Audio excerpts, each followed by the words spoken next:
Contrary to the rumors that you've heard, I was not born in a manger. I was actually born on Krypton and sent here to save the planet Earth. We cannot continue to rely only on our military in order to achieve the national security objectives that we've set. Everybody somewhere between the ages of 18 and 25 will serve 3 months of basic training. We've got to have a civilian national security force that's just as powerful, just as strong. Yes, we can. Obama's healthcare plan will include coverage of all essential medical services. Yes, we can. Obama is a cruel hoax. He works for Wall Street. He's an agent of finance capital. Where did you come up with the number $700 billion? Here's the Treasury spokeswoman's quote. It's not based on any particular data point. We just really wanted to come up with a really big number. To Democrats and Republicans who've opposed this plan, I say, step up to the plate. A few members were even told that there would be martial law in America if we voted no. Secretary Henry Paulson is no George Washington. I don't think anyone questions, Mr. Kashkari, that you're working hard. Our question is who you're working for. Obama pledged that he would resume the Security and Prosperity Partnership talks between Mexico and Canada that President Bush initiated. The old boss is starting to look a lot like the new boss. Robert Gates is going to remain on the job as Defense Secretary for at least a year. Plenty of sources knew about this meeting, told us and others that it was at Hillary Clinton's house, but clearly it wasn't. We've got to give them a stake in creating the kind of world order that I think all of us would like to see. We see you causing a depression so you can blow out the economy and consolidate it and bankrupt it. We know that you are enemies of free humanity, and we are here standing against your tyranny.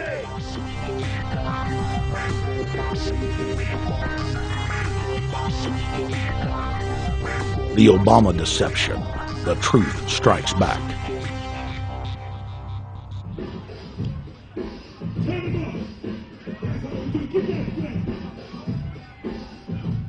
Barack is like the manager of Burger King. All presidents are, including Bush. It's like this. When your fries are cold, if your burger is not done right, you go back to Burger King, America, or your government, and you say, my burger's cold. I want new fries. First, you go to the cashier. That's the courts. You argue to the courts. The courts, if you can't get no justice with the cashier, you say, let me see the manager. I want to go to the Supreme Court. I want to see the president. The manager comes out. Hi, what can I do for you? Now the manager can override the decisions of the cashier, but you never get to see the franchise owner of Burger King. If you really have a problem with your burger, you need to go see the franchise owner. We need to go to the top or to the bottom. We need to go to where the real architecture of government is. And it's not in a president. It's in a global scheme. Politics in America today is identical to pro wrestling. And what I mean by that is, in front of the cameras and the public, we all hate each other. I'm going to kick my opponent's butt. I'm going to whale him from here to high water and beat the crap out of him. Yet behind the scenes, we all are friends going out to dinner. Went to dinner together. And it's all a work. All intermarried. Show business. It's showbiz. And that's what you have today in politics. The Democrats and Republicans aren't really opposed to each other. Left and right mean nothing. The only thing that counts is, are you working for Wall Street or are you trying to defend the people against the financiers? It's pretty obvious that there's some gigantic financial institutions that have been pulling the strings of politicians in this country for a long time. And just the fact that we have it set up where they can donate millions of dollars to these guys' funds, these guys' campaigns. I mean, how do we not expect it all to go bad? America in 2009 was desperate for change. The past 8 years had been a disaster. Those weapons of mass destruction got to be somewhere. Maybe under here.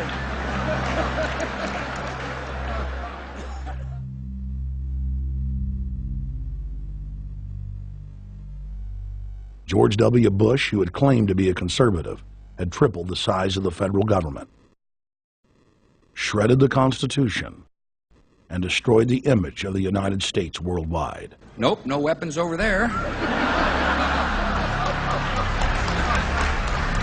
Endless wars, over 1 million dead Iraqis, and more than 5,000 dead U.S. troops. The Patriot Act, warrantless domestic wiretapping and spying, the end of posse comitatus, the rise of the treasonous North American Union, a deepening recession sliding towards total economic collapse. These factors and other abuses had the American people in a state of panic for their future and the very existence of the United States. The elite were in trouble. The people were beginning to see through their facade, past their front man, and to the ruling elite behind the throne. For the first time in U.S. history, both parties were universally hated. Congress had a 9% approval rating. The globalist agenda had stalled. And then, onto the scene came a man who promised change. Change we could all believe in. Barack H. Obama promised to end the war and bring our troops home fast. He pledged to uphold the Constitution and to stop the federal government from spying on the American people. Candidate Obama told American workers that he was going to get them out of NAFTA and GATT, and he's already breaking those promises. In this film, we will prove that Obama says one thing and does another, and that he works for the very same elite interests that Bush served, the very interest engineering the financial collapse and formation of a dictatorial world government. This film is not about left or right. It is nonpartisan. Our past documentary films are among some of the most damning indictments of George W. Bush and his administration that have ever been made. If humanity has any hope of effecting real change for the better, it will not come from the Madison Avenue false reality makers who have cast Barack Obama as the savior of the world. To alter our course from tyranny to liberty, to defeat the corrupt elite, we must get past the puppets and confront the real power structure of the planet. Now we can see a new world coming into view. A world in which there is the very real prospect of a new world order. Webster Griffin Tarpley is an accomplished geopolitical analyst and historian. Among his scholarly works are the unauthorized biographies of George Herbert Walker Bush and Barack Hussein Obama. Since Bush the elder made his speech at the United Nations back in September of 1990 talking about the New World Order, I think I've become confused about what's actually going on in the world. The New World Order is a more palatable name for the Anglo-American world empire. It's the planetary domination of London, New York, Washington over the rest of the world. It's hard to get people to join that or think they have a part in it if you call it the Anglo-American world empire. If you call it the New World Order, then people in India or someplace like that or the European Union might think, well, there's something in that for us too. But that's not what it is. It's the Anglo-American New World Order. It's really the old world order. It's the British Empire morphing into the American Empire. The U.S.-British world empire is what you're going to get. Combines of powerful men have always battled with each other over the levers of power. Gerald Celente is recognized as one of the world's foremost trends forecasters and is the founder of the Trends Research Institute. People that are knowledgeable know that the fight that this country has been waging since its inception is for the central bankers not to take over the country. And that's why people like Andrew Jackson were elected. And that's why people revere people like Thomas Jefferson and others.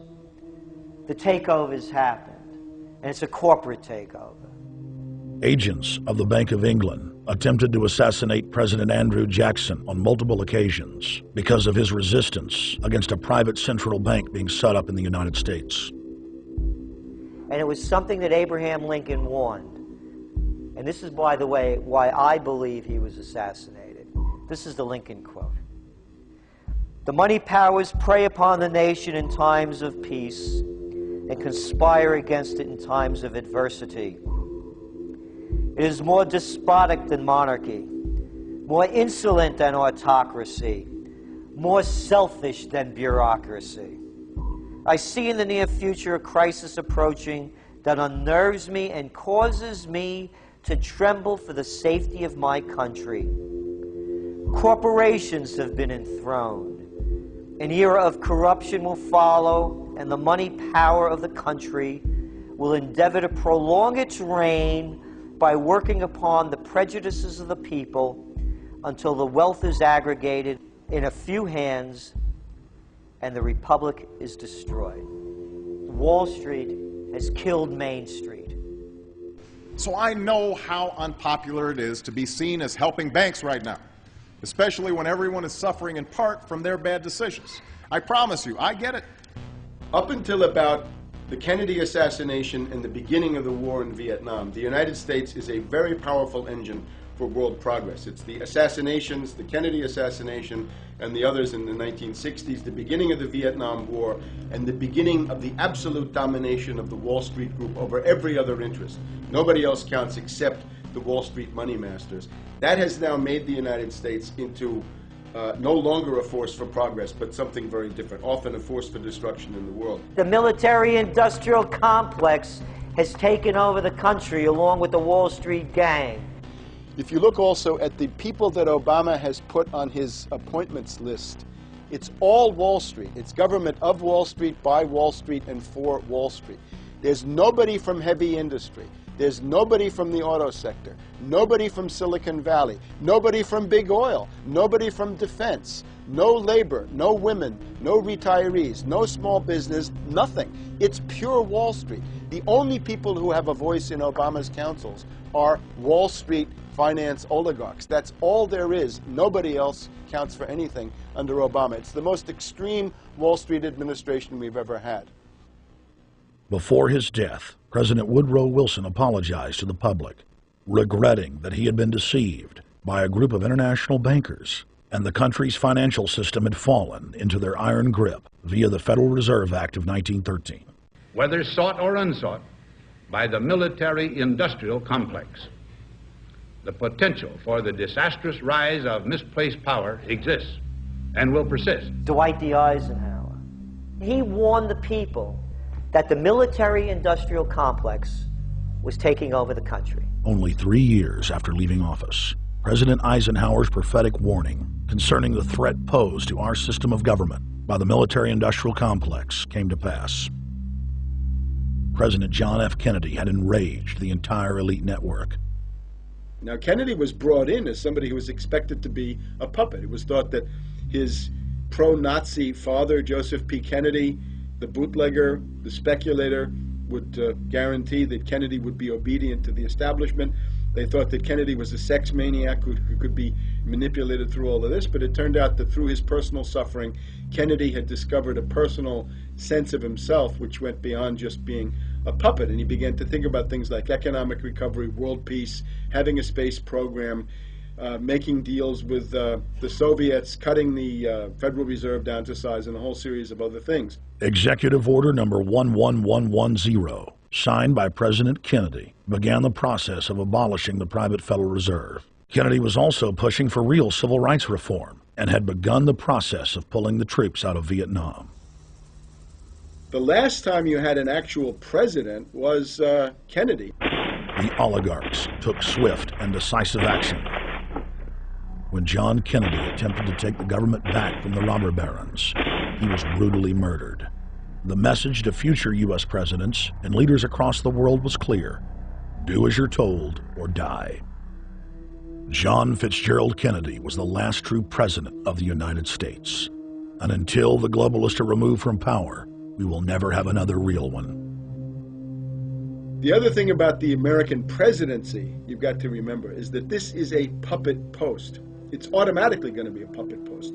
The idea that Obama is somebody who's going to come in and exercise real authority when he's obviously been chosen and given everything that he's got by these financiers. Presidents are now little more than corporate pitchmen who take all the political heat, while the controllers remain in the shadows, safe from public scrutiny. Hip-hop icon KRS-One is not just known for selling millions of albums. He has led a tireless crusade against youth violence and has been a strong voice for human rights. If they controlled it before, what makes you think they're not controlling it now? The country was on a verge of revolution. They threw a black man up. Now we like this. They give him the money, they give him the bundling, they give him vote fraud, they give him the media whores, they give him goons, they even have elected officials making threats to put people in jail if they criticize Obama in public. All of this is the mark of a puppet.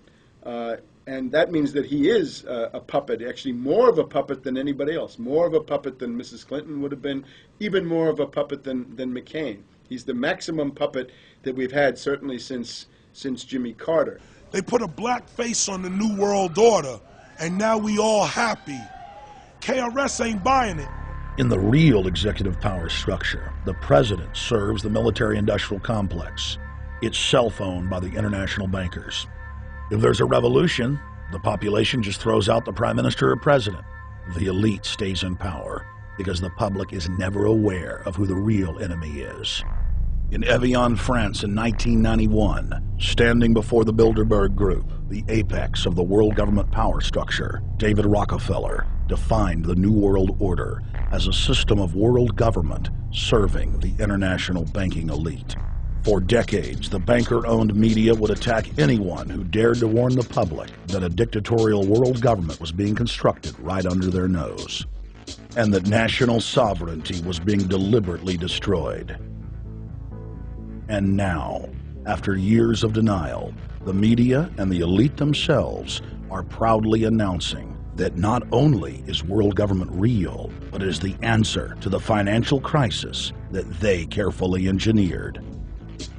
Suddenly, the Wall Street Journal tells us that the North American Union is here, and that getting rid of the dollar for a common currency with Canada and Mexico is good. The Financial Times of London, published by a member of the Bilderberg Group, crowed that a dictatorial world government had been kept in the shadows for our own good, and that it was now time for it to emerge from behind the curtains of national security. White House Chief of Staff Rahm Emanuel stated on record that they can't let this crisis go to waste. You never want a serious crisis to go to waste.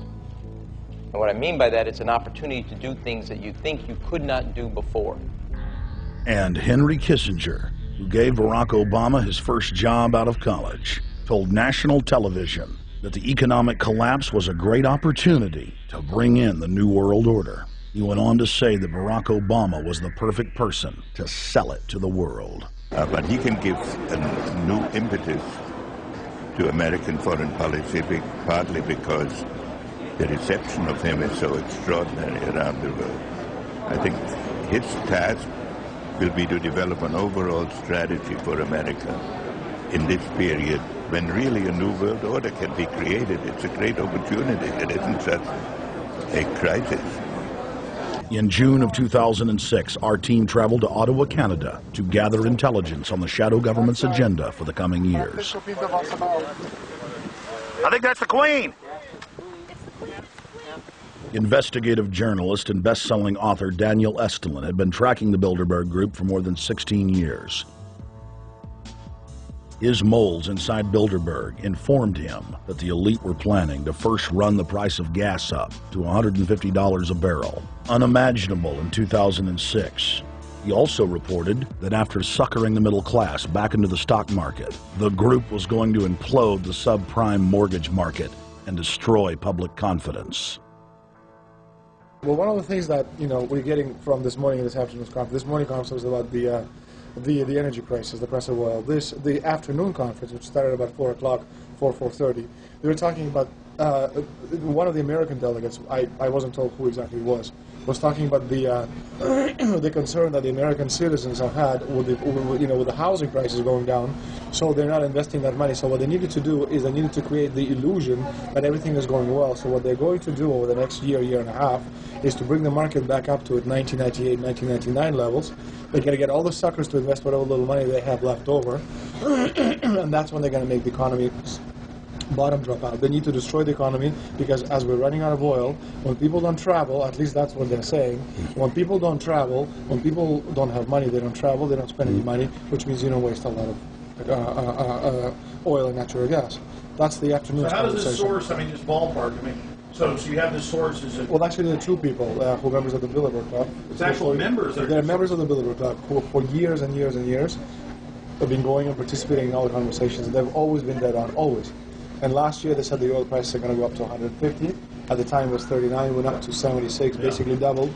If it doubles again, it's going to be back to where these people They attack Iran and will it on it. Year after year, Estelin and other reporters like Jim Tucker are able to report on future events with stunning accuracy, all because they know the agenda of the Bilderberg Group.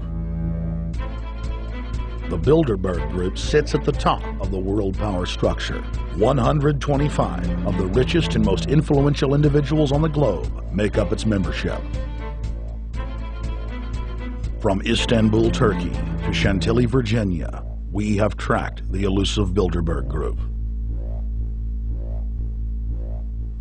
Bilderberg always insist on a media blackout. By June of 2008, we had already figured out that Barack Obama was the elite's puppet of choice. The national media claimed that during the weekend the Bilderberg Group was scheduled to meet, that Obama had speaking engagements set for Chicago and the Midwest. We knew better. In a classic bait and switch, the Obama campaign told the press corps to get on Obama's campaign plane, and that Obama would join them on the flight to Chicago. Campaign staff then slammed the door shut. The fawning press had been shanghaied as Obama's campaign aircraft lifted off without Obama.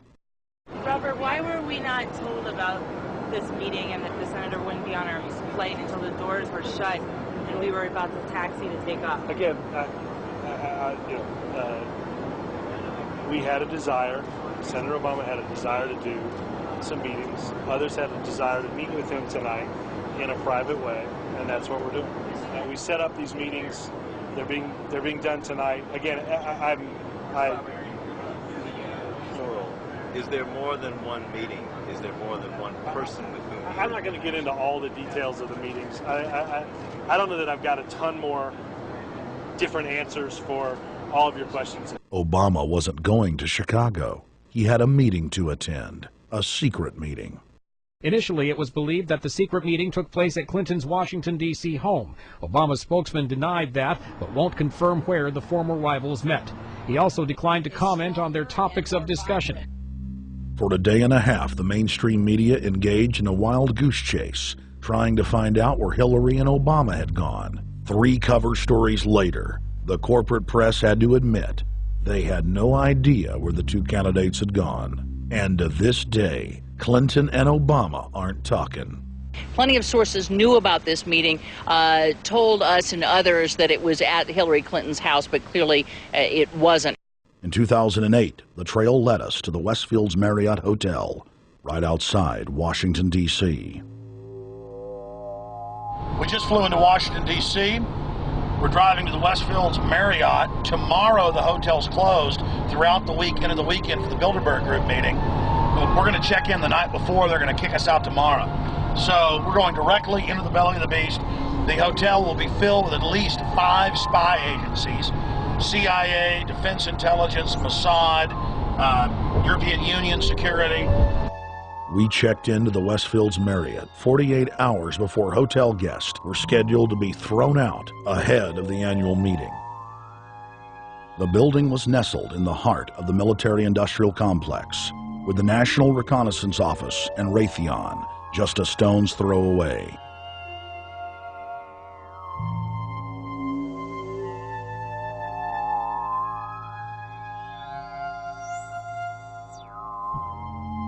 The plan tonight is to try to not get arrested, dodge the security, get in there, get some footage of the elite arriving in the morning, because some arrive before they officially lock it down, and then getting out of the building. That's our plan. I'm also going to be getting a call by a international syndicated radio show, Coast to Coast AM with George Norrie, and all week he's getting briefings from me every night about things as they develop.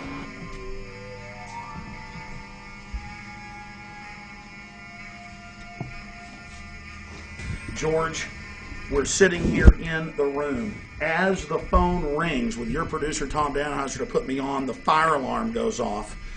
So everybody is exiting the building. I know this is a setup. They timed it exactly when this happened. Open the door. I want them to hear the fire alarm. Open the door. I want people to hear this live to the 16 million people listening.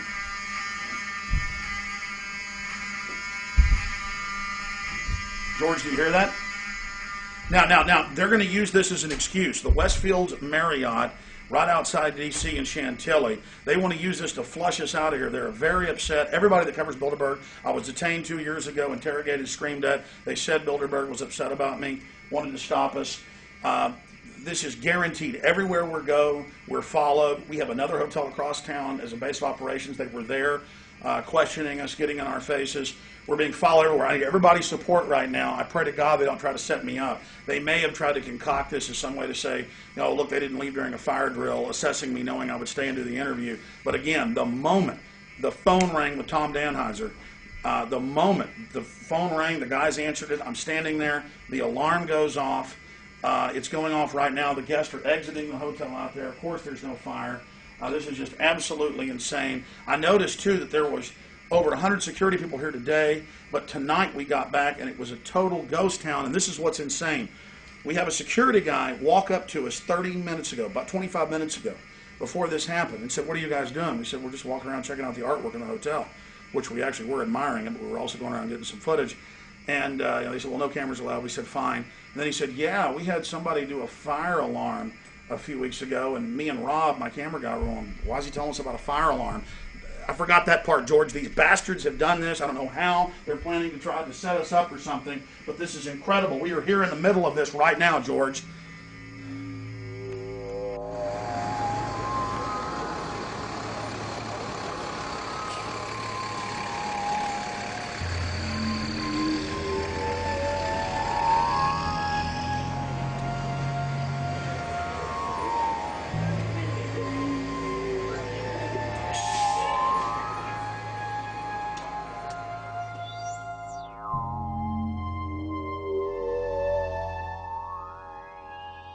There you go, stay there. Keep it locked.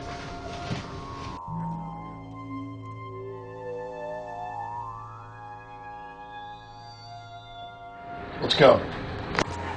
Let's get out of here now, Richard. Don't screw around anymore.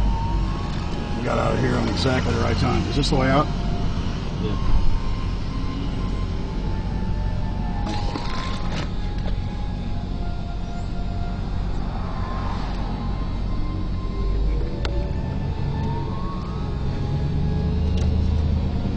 We got a car right behind us.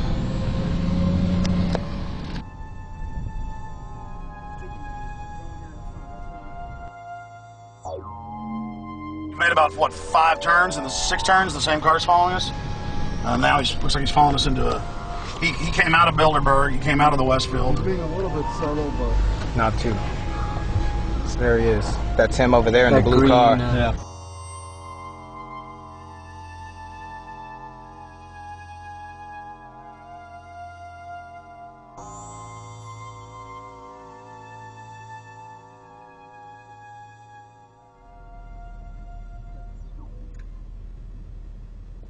We're headed back to the Marriott here in Chantilly, Virginia, the scene of Bilderberg 2008.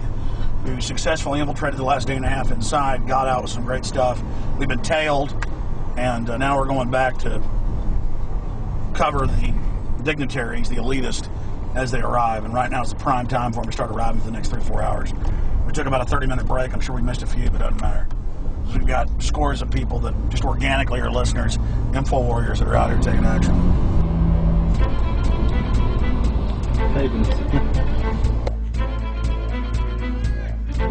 Yeah!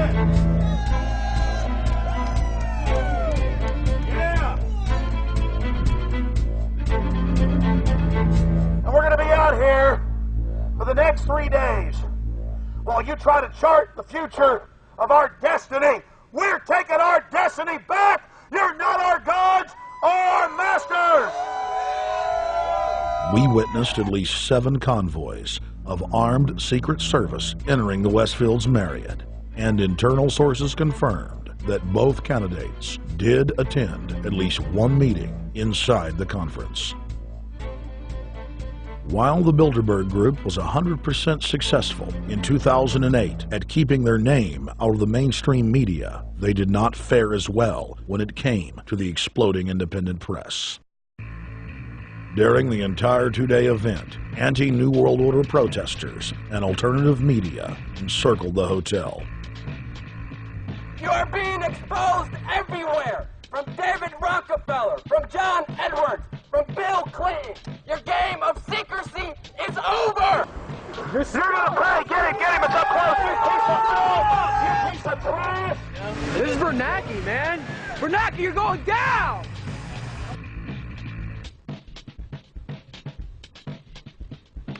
Obama, we know you're here, Obama. You cleared your schedule for the next 3 days. We know you're in Virginia. Arch criminals! New World Order scum! We are not your slave scum! Brave Americans came from all over the United States and bullhorned the main conference hall at close range as the global power brokers schemed inside. You are criminals! You control the central bank, you control the currency, and you're turning our beautiful country and world into a nightmare! The global elite are desperate to keep their organizational meetings a secret. They are keenly aware that if the population discovers that policy is being developed covertly by powerful special interest, the people will revolt. It is our duty to expose these criminals. It's a criminal act under federal law for federal officials to have private meetings to discuss world policy with non-federal workers. So everybody from the State Department, Treasury Department, White House, Defense Department, and others who show up, as they always do, they're committing a criminal act simply by being here to attend a secret meeting with officials from other countries to discuss U.S. policy in the world. So literally it's a criminal act. And every newspaper, every broadcaster has a patriotic duty to expose these scum and the evil they project. The election primaries served as a great diversion while the true future course of the nation was being set behind closed doors. You've got, obviously, the Bilderberger Group, founded by the former Nazi Prince Bernhard of Holland. You've got the Trilateral Commission, founded by David Rockefeller's Zbigniew Brzezinski. They're the ones who ran the Carter administration. Everybody in the Carter administration, from Carter and Mondale and Volcker and Brzezinski, were all members of the Trilateral Commission. Founding member of rap sensation Public Enemy, Professor Griff, gave us his view of the Obama phenomenon. Barack Obama's been given a pass by the Blue Bloods. He's been given the okay by certain secret societies for them to let him in. I truly believe imperialism and fascism needs a facelift. And that facelift is going to have to be black. And the reason why I believe that, simply because I think they're trying to go into Africa. Well, they're already in Africa. But they want to totally control all the natural minerals that they're going to need to carry themselves into the 21st, 22nd, and 23rd centuries. You follow me? So I think they have to go through a phase of galvanizing the masses of dark-skinned people that truly believe that change needs to come, but the change that they're talking about is not necessarily change for the better as far as the masses of the people. It's probably a better change for them. It's not going to change for us, the little man on the totem pole. And no one looks at the agenda. As long as he positions himself right, have the right tie on, have the right smile, repeats the slogans over and over and drives it home, the average American is just going to swallow it hook, line, and sinker. And we don't even know what the agenda is.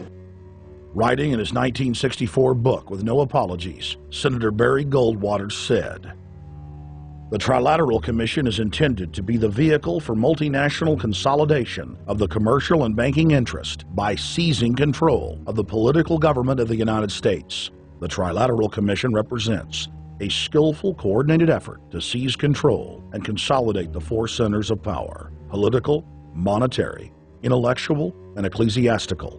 What the Trilateral Commission intends is to create a worldwide economic power superior to the political governments of the nation-states involved. As managers and creators of the system, they will rule the future.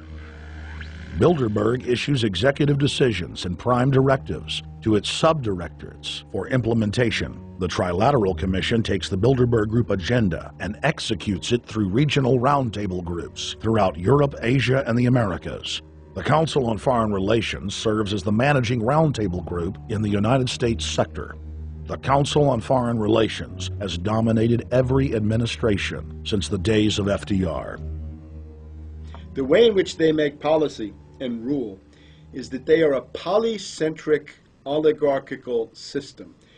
You have to be a finance oligarch. Remember, this is not a society ruled by generals, not by priests, not by bureaucrats, not by demagogues, none of those, but by bankers. Bankers rule, and the bankers set up these institutions. They set up things modeled on the Royal Institute for International Affairs, Chatham House, and the Milner Round Table of the period right after the Boer War, so even before World War I.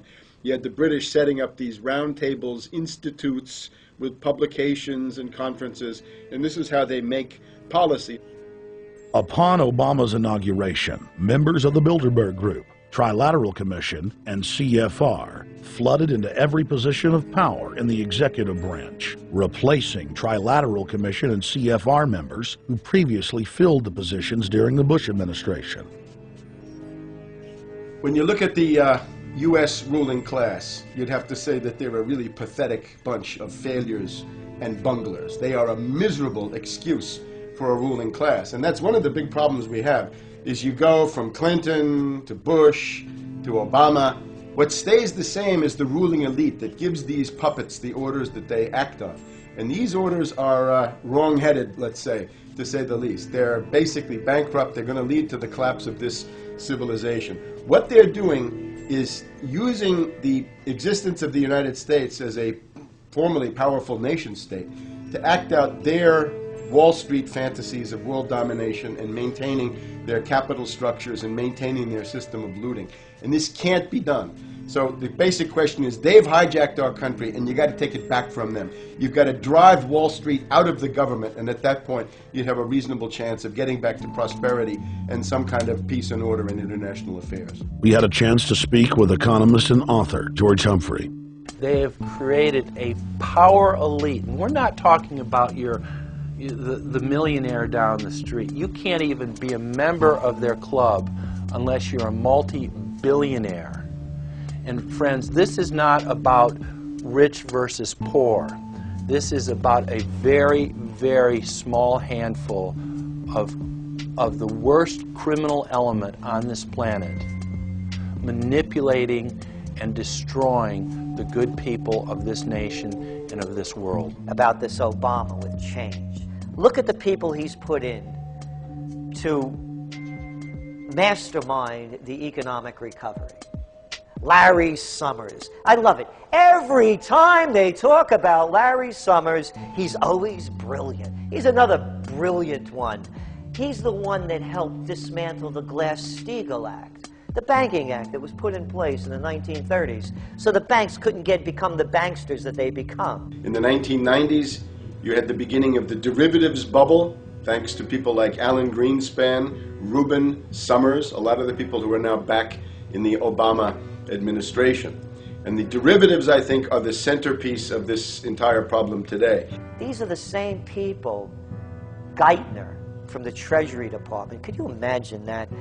Now we have the U.S. Treasury Secretary, who also is a Robert Rubin protege of the Larry Summers Group, that dismantled Glass-Steagall and broke apart the regulations that would have prohibited the banks and brokerages from becoming these criminals.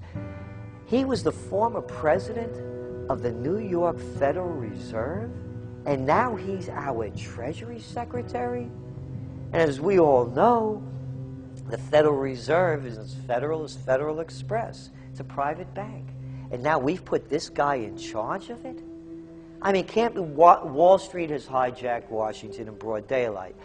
Every single one of his appointments support the status quo. Every one of his appointments are there to screw the American people. Every single one of his appointments are people who are working to bring down the Republic and the Constitution of this country. Secretary of the Treasury, Timothy Geithner, Bilderberg Group and Trilateral Commission member. Secretary of State, Hillary Clinton, is a Bilderberg and CFR member. She is also married to Trilateral Commission member William Jefferson Clinton. Ambassador to the United Nations, Susan Rice, Trilateral Commission.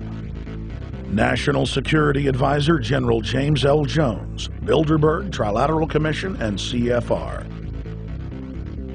Deputy National Security Advisor Thomas Donilon, Trilateral Commission, CFR. Special State Department Envoy Henry Kissinger, Bilderberg Group, Trilateral Commission, and CFR. Chairman, Economic Recovery Committee, Paul Volcker, Bilderberg Group, Trilateral Commission, Council on Foreign Relations. The Director of National Intelligence, Admiral Dennis C. Blair, Bilderberg Group, Trilateral Commission, CFR.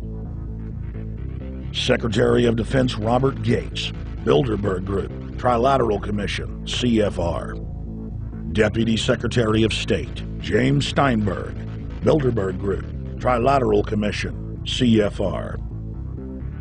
State Department Special Envoy Richard Haas, Bilderberg Group, Trilateral Commission, and President of the CFR.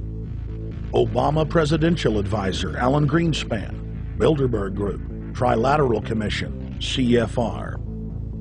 State Department Special Envoy Richard C. Holbrooke, Bilderberg, Trilateral, CFR. And the list goes on and on. Even if Barack Obama were the most wonderful person in the world, he was groomed and brought to power by the global elite to carry out their agenda. Humanity must look past Obama and realize that presidents come and go, but the shadow government and their program of global enslavement continues. How could people be so stupid and gullible to believe a bunch of political people?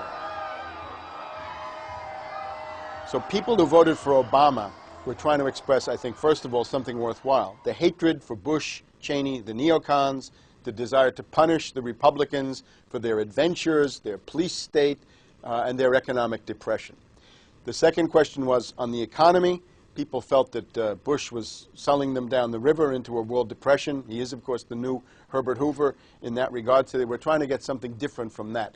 The tragedy, of course, is, and this is really why Obama was groomed and prepared over a period of almost 30 years now, that Obama is there to frustrate and to deceive all of those hopes. Obama is a cruel hoax. He's a bogus sham. He's an absolute denial of everything that you'd expect from an American president. It is very disturbing to see well-meaning people falling for high-tech propaganda over and over again. It happened after 9/11. The American people en masse were swept into a mob psychology, irrationally throwing their common sense to the wind and doing whatever the administration told them to. The general public eventually caught on to the fact that George W. Bush was a deceitful thug and that the economy was in freefall. In the midst of it all, Barack Obama was there, speaking out against the abuse of the people at the hands of the establishment. With the election of Barack Obama, the world rejoiced that the United States was no longer in the hands of madmen. But unfortunately for humanity, this was another vicious fraud. I want to like the guy. He speaks gently, he's intelligent, he seems to be a man of peace. He is just as charismatic as they come. But you know what? Is that a tree is really, really measured by the quality of its fruit. And when you kind of put away all the flowery words, when you put away all the rhetoric, when you put away all the rock and roll music, What he does is what's important for the people of this country, starting with the truth. Obama is notoriously a liar. He promised that he would get out of Iraq, I think within 16 months at some point. We had Samantha Power telling the Scotsman that he wouldn't be bound by those promises, and sure enough, he's now not going to be bound by those promises. Obama pledged in hundreds of speeches and interviews that within 6 months of being elected, he was going to bring our troops home from Iraq. But after he was inaugurated, the story changed. Now he said that they would look at bringing some of the troops home in 16 months. 2 weeks later, his story had changed again. Now the administration would look at bringing the troops home in 23 months. Well, Obama's already fudging. He's fudged since day one in this election, where he first said we're getting out. Well, now it's a timetable, and now it's da-da-da, because they're getting to him. They're understanding that, and he ain't going to be able to get him out because people more powerful than him got us in. When he first ran, remember, he was going to take the troops out. I get in there, troops come home. Day one. There is no military solution in Iraq, and there never was. I will begin to remove our troops from Iraq immediately. And then that went to 16 months. And now he's going to add, they're saying, another 30,000 or more troops to Afghanistan. Next, he sent 30,000 more Marines to Afghanistan, doubling the total number of forces in the crosshairs. Barack then announced that he was going to move missile systems into Eastern Europe to encircle Russia. But after all, what should we expect after he kept Bush's Secretary of Defense Robert Gates? The outcome of this policy is if you're constantly meddling near the Russian borders with these fascist creeps, IMF NATO agents like Yushchenko of Ukraine or Saakashvili of Georgia, or these Kaczynski twins in Poland, or various collections of people in Latvia, Lithuania, Estonia, you're tied to these gangsters, and if they decide to start a war, that rapidly escalates into thermonuclear World War III. This is worse than the neocons. Bush and Cheney never got as far as Brzezinski, Soros, and the other people running Obama. Barack Obama swore that he would vote to repeal the Patriot Act, but then he voted for its reauthorization. Obama decried the Bush administration's illegal warrantless wiretapping of the American people. Then he voted to legalize it. Obama pledged that he would filibuster any attempt to give retroactive immunity to the telephone companies, the telecom companies, except he then turned around and voted for that bill. Most people don't know, for example, that he voted to reinstate the Patriot Act and more government wiretapping. Candidate Obama told desperate factory workers in speech after speech that he was going to renegotiate NAFTA and GATT to make it more fair for American workers. It is absolutely true that NAFTA was a mistake. But then his campaign was caught sending out memos to top corporate leaders, telling them not to worry and that it was just campaign rhetoric. We had Obama saying, you know, I'm against free trade. I don't like NAFTA and all those free trade sellouts. We had Austin Goolsbee going to the Canadian diplomats and saying, don't mind him. He's just popping off. That's just election era rhetoric. Doesn't mean anything. Presidential candidate Barack Obama was publicly criticizing the North American Free Trade Agreement in a bid for votes, but privately telling Canadian officials not to worry about it. He said that he was going to bring us peace in the Middle East. He said that he was going to bring us transparency and a balanced economy. He said that he was going to not have lobbyists. He said he was going to clean up government. He said he was going to work for the environment. And point by point by point, within the first month of his inauguration, he has lied and deceived and cheated the American people. The people of the United States and the world were filled with hope that Obama was the real deal when in his first week in office he signed an executive order supposedly closing Guantanamo Bay and other secret prisons. Then the press actually had a chance to read the executive order and were shocked to find that the executive order only said that Obama was thinking about closing Guantanamo in a year. But worst of all, the executive order continued the practice of rendition which the LA Times called secret abductions. They don't know. They think that he's signed off immediately on closing Guantanamo, but he's allowing prisoners now to be taken to foreign countries and not knowing where they're sending them and to be tortured in foreign countries. They don't know that they kept that provision in there. Obama is now continuing the practice of secret arrest, secret prisons, and most importantly, indefinite detention without trial.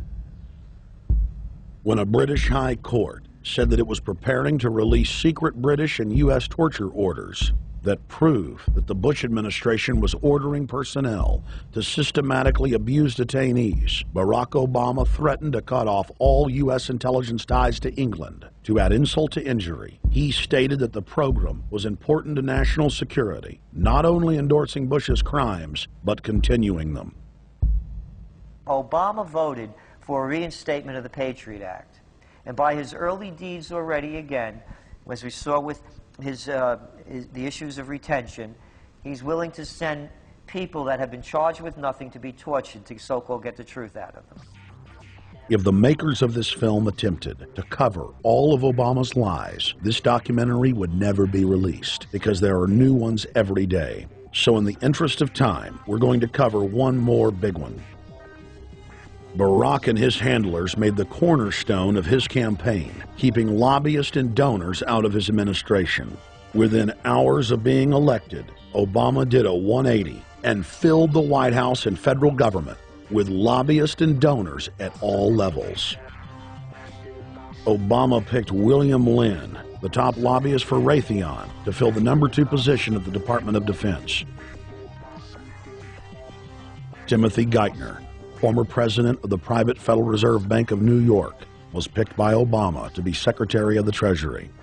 Geithner promptly crammed the Treasury Department full of lobbyists, like his Chief of Staff, Mark Patterson, formerly the top lobbyist at Goldman Sachs. Obama appointed top lobbyist to the Saudi royal family, George Mitchell, as the lead Middle Eastern envoy. Obama appointed the king of Wall Street lobbyists, Leon Panetta, to head up the CIA. Obama tapped Tom Daschle, top lobbyist for healthcare firms, to run the Department of Health and Human Services, and the list goes on and on. Then, 3 weeks into his administration, Obama launched a new lie, more outrageous than the previous. With Academy Award-level conviction, he said that he was upset about the banker bailout, which his own Chief of Staff, Rahm Emanuel, another former Wall Street executive, had engineered. Obama said that he had signed an executive order capping the CEO's salaries of those who had taken the bailout money. There was just 2 problems.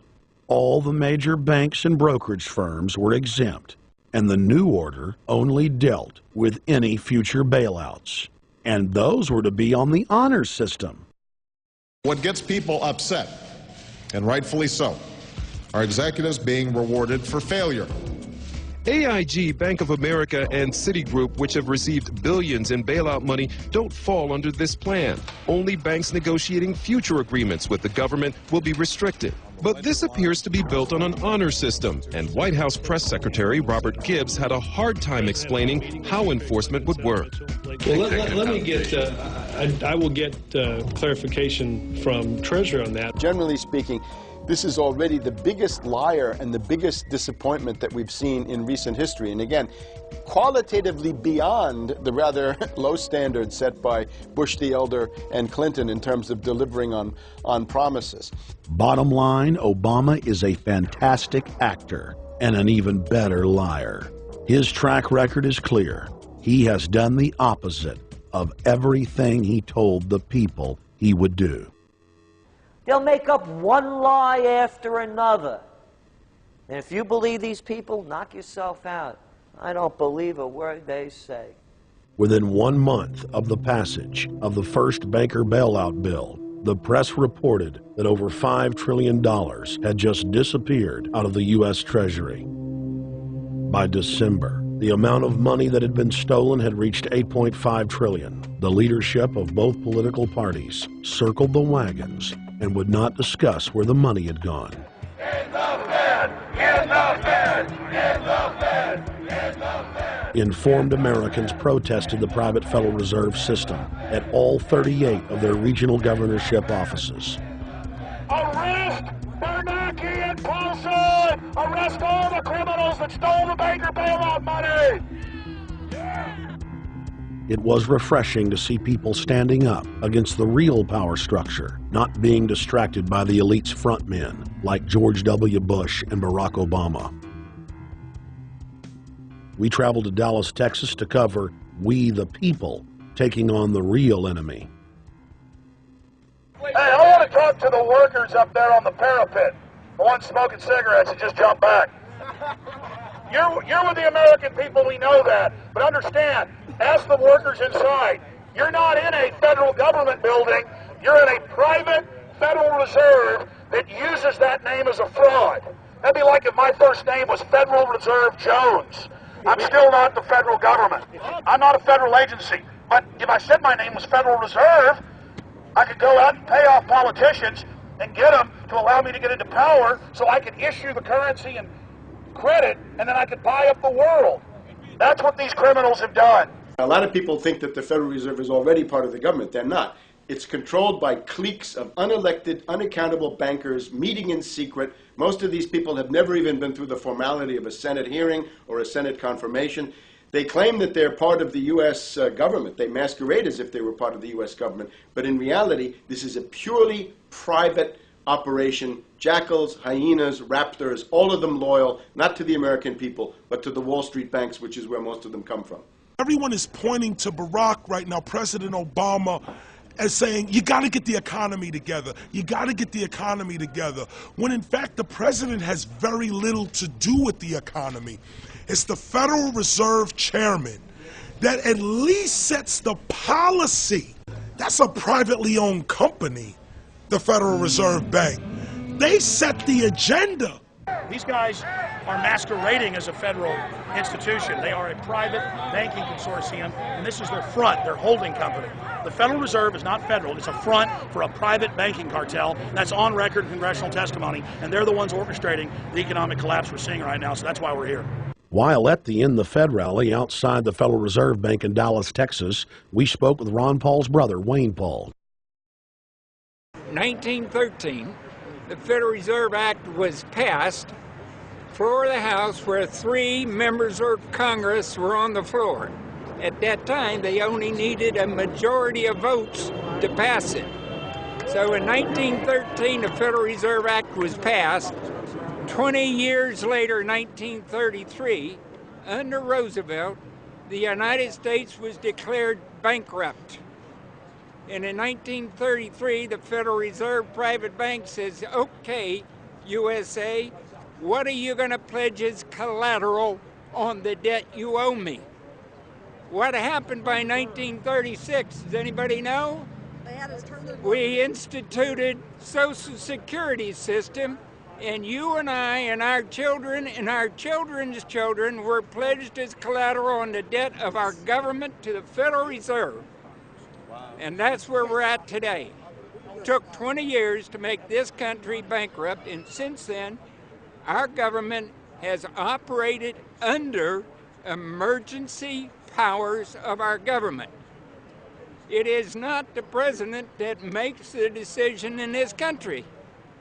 It's the Secretary of Treasury who turns around and is put in there by the Federal Reserve to manage the bankruptcy. We've been in bankruptcy ever since. So to print $700 billion and to give it away, how do they get away with it? The manager of the bankruptcy is told by the Federal Reserve this is the way to go. That's where we're at today. Yes, we should point out, Congressman Ron Paul now has a huge amount of sponsors for a bill in the House of Representatives to abolish the private Federal Reserve crime syndicate. In 1913, the money power of the country was taken away from the people. By constitutional privilege, it belongs with the Congress, but it was given up in the Federal Reserve Act. The Federal Reserve is no more federal than Federal Express, but yet it has the power to determine the direction of use of money in our economy. If we could take that power back and put the Federal Reserve under Treasury, we start to be in a position of being able to control monetary policy on behalf of the United States people. The Federal Reserve is totally private, and Alan Greenspan 2 weeks ago on PBS on Lair NewsHour said on record that they are above the law, the Congress, the President, everyone. No court can do anything. We run America. What is the proper relationship, what should be the proper relationship between a chairman of the Fed and a president of the United States?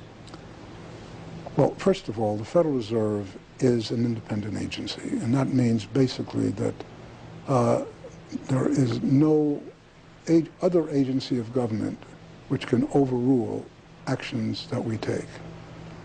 So long as that is in place and there is no evidence that the administration or the Congress or anybody else is requesting that we do things other than what we think is the appropriate thing, then what the relationships are don't frankly matter. Notice what Greenspan is saying. Greenspan is saying the Federal Reserve is beyond the law. And in reality, they are in practice beyond the law. Nobody, as far as I know, has ever audited the Federal Reserve. One of the first things we ought to do when we nationalize the Fed is go in there and find out the audit. Who stole money? Who engaged in corruption? There's a whole series of people going back to Volcker, to Greenspan, to Bernanke, and so forth. Think of the arrogance of private group of banks that have bankrupted the nation by design so they can repo the country.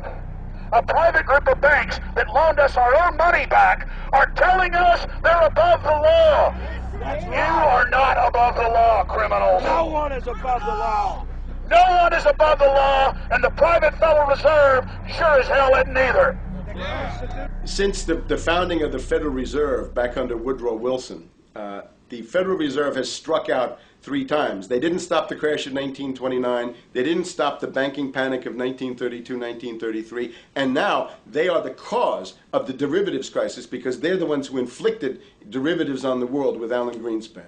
Instead of our economy being about goods and services and real products and manufacturing, it's all about these guys, the private Federal Reserve that masquerades as a government entity who controls the issuance of currency and credit.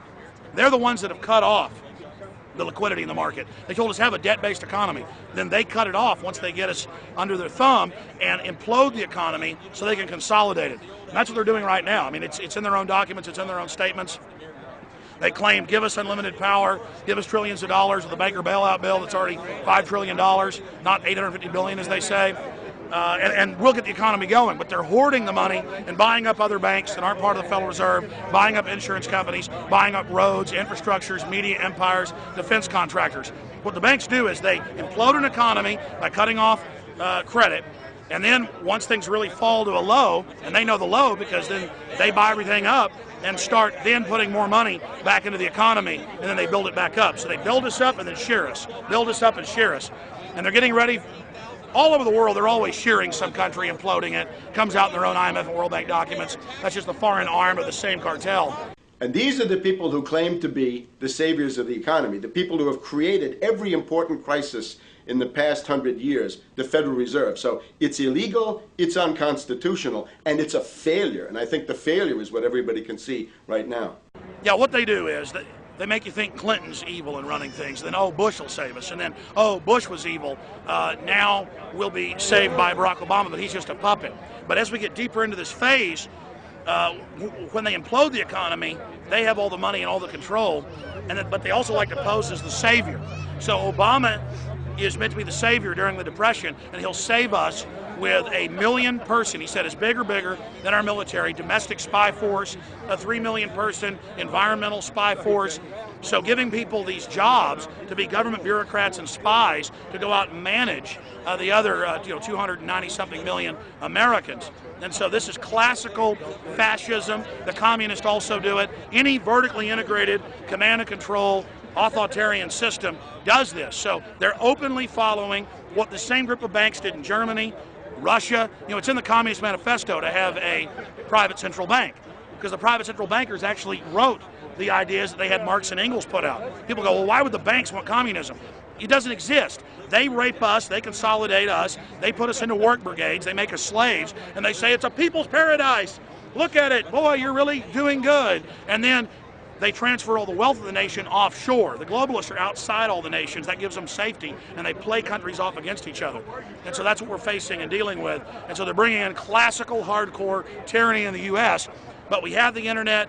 We've grown our numbers. The alternative media has exploded. That's why they're trying to move in to shut down and regulate and tax the web, but it's too late for them. They're playing in the 19th century, 20th century rules. It's the 21st century, the century of resistance to tyranny. And so it's going to be one hell of a fight with the people and free humanity on one side and the New World Order on the other.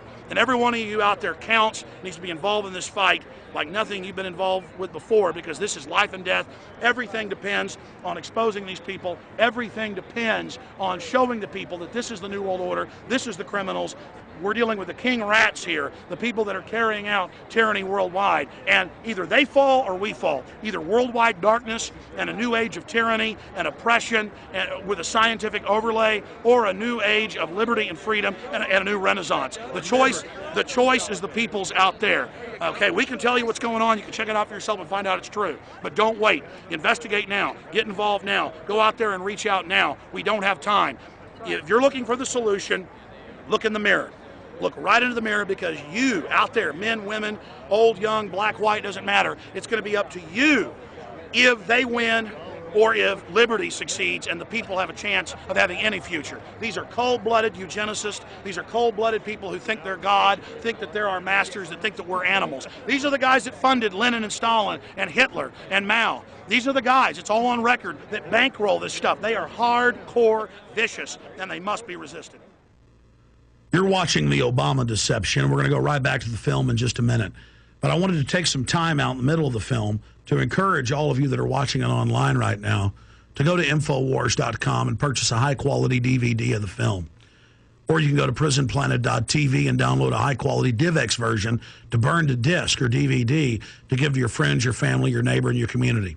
I also want to challenge all the viewers out there to take time out to write notes as you watch this film and to check all the claims that we've made for yourself, because I'm confident in the information presented here. And I want you to not trust me, but to know for yourself, to know in fact that Obama is a betrayer and a liar, a Judas goat, a Trojan horse to bring in the one world government.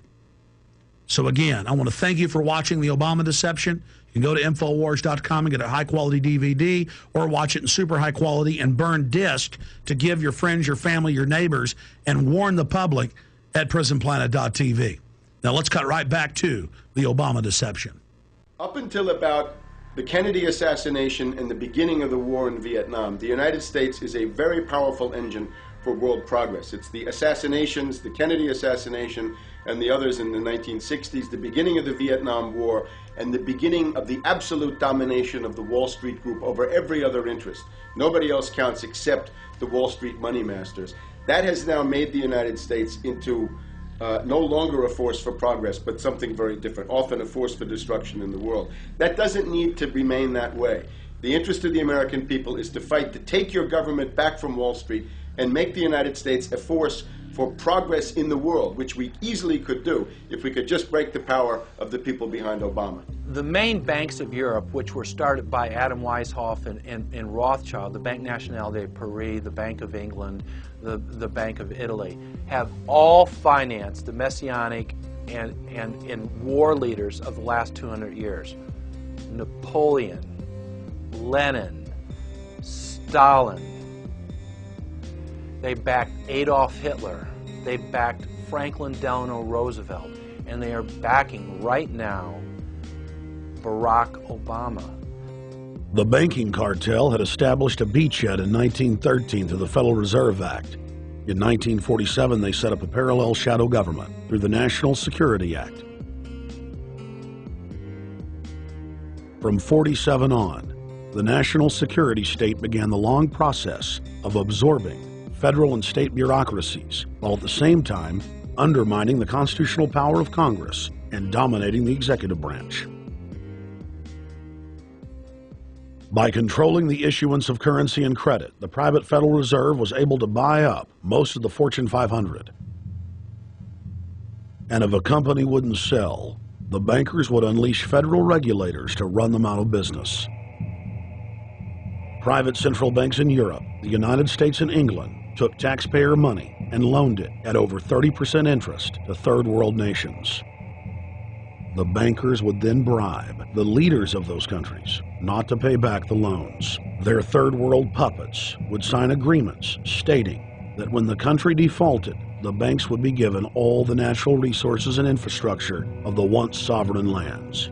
But worst of all, the countries would pledge future taxes paid by the people in perpetuity as profit to the private banks. By the year 2000, there were few nations that had not fallen to the designs of the money power. The globalists were now ready to start their final phase of world government takeover, the destruction of the Western nations' economies. To carry out their final takeover, they first removed banking regulations like the Glass-Steagall Act in the late 1990s.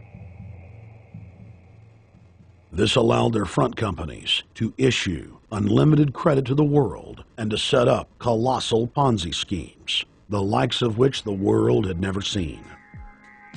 The scams were advertised by the controlled corporate media as completely legitimate. Because of the fantastic returns, private investors, corporations, state and local governments invested heavily. They had taken the bait, hook, line, and sinker. To destroy confidence, in late 2007, the bankers themselves began to badmouth the scams they had created.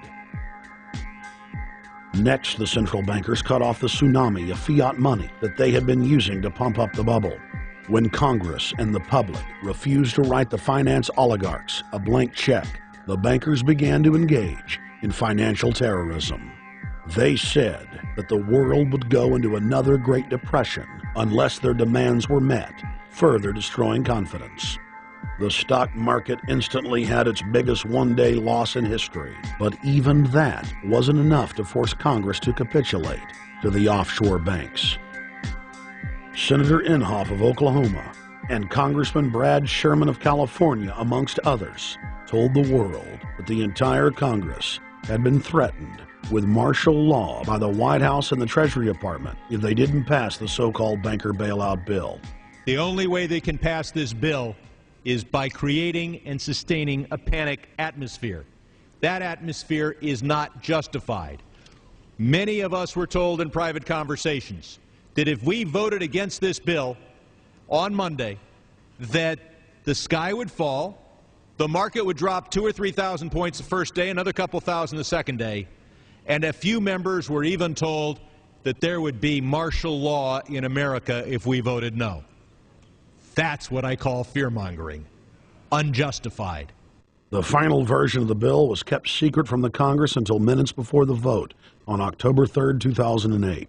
The Federal Reserve had promised total transparency, that every dime would be accounted for.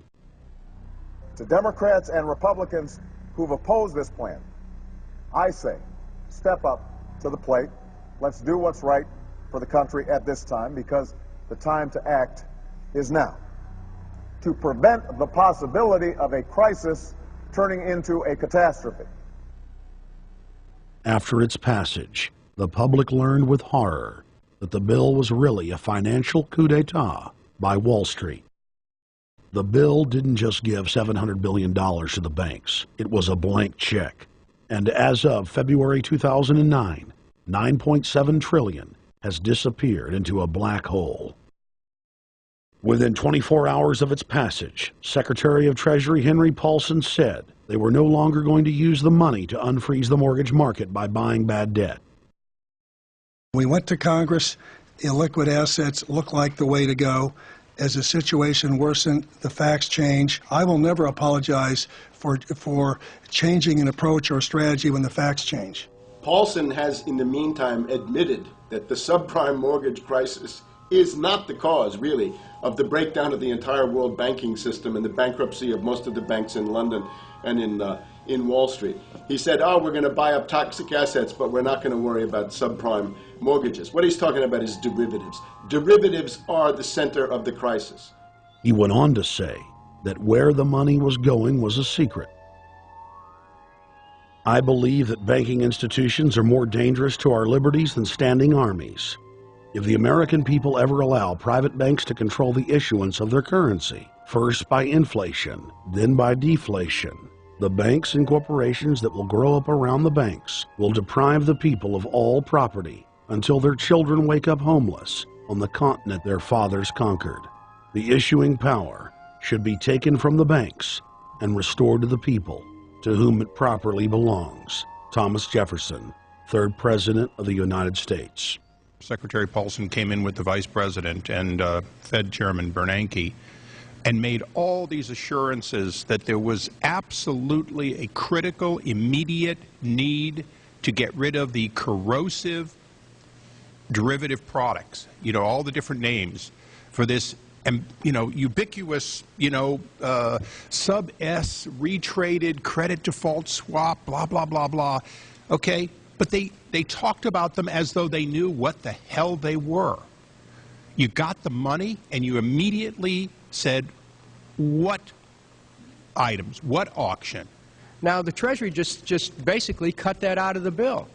And what we have here is a situation where banks are hoarding the money that they're getting from the TARP. They're using the money to purchase other banks. And all of a sudden, the Treasury sent a signal to the banks, forget about it. We're going to give you the money that you want, and you do what you want with it. Unless you direct it specifically, it's not going to happen. I don't think anyone questions, Mr. Kashkari, that you're working hard. Our question is who you're working for. Throughout its passage, President Bush and Senator Obama worked in tandem to get Congress to pass the bill without even having time to read it, despite the fact that in major polls, 98% of the American people were against the bill. The leadership in both parties were for it. And I really want to commend Barack Obama, because as we were involved in the this and that and different provisions of the bill to persuade people, he really gave them confidence that this was the right decision for the American people, even though it wasn't, in our view, a great bill for them to vote on. I want to take a particular moment to also thank an individual who's not here, and that is Barack Obama, who made numerous calls not only to all of us, but to members of our caucus, and helped us gather the votes on the Democratic side to pass this legislation. Bank heads then bragged to the press that they were hoarding the bailout money and using it to buy up smaller, healthy banks and insurance companies. Their plan was working like a charm. Next, the central bankers loaned the federal government back $787 billion of our own money at interest for President Obama's so-called stimulus package. And just like the banker bailout, Congress was given less than an hour to read the 1,070-page-plus stimulus bill. Barack Obama, who had pledged on the campaign trail to wait 5 days before a bill could be voted on so that the Congress and the people could have a chance to read it, said that the stimulus was too important and it had to be passed before anybody could see it or read it, or the crisis would turn into a catastrophe. Doing little or nothing at all will result in even greater deficits, even greater job loss, even greater loss of income, and even greater loss of confidence. Those are deficits that could turn a crisis into a catastrophe, and I refuse to let that happen. After its Friday passage, in gangster fashion, President Barack Obama took a 4-day vacation and said that there was no rush to sign it.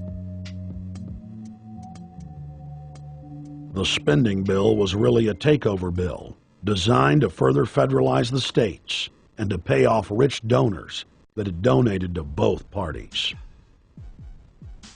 As the world slid deeper into depression, the bankers celebrated the fire sale that they had created. I believe the phrase burdens of the office is overstated. Yes, Kelly. Why me? Oh, the burdens, you know. Why did the financial collapse have to happen on my watch? It's just pathetic, isn't it? Self-pity. And I don't believe President-elect Obama will be full of self-pity.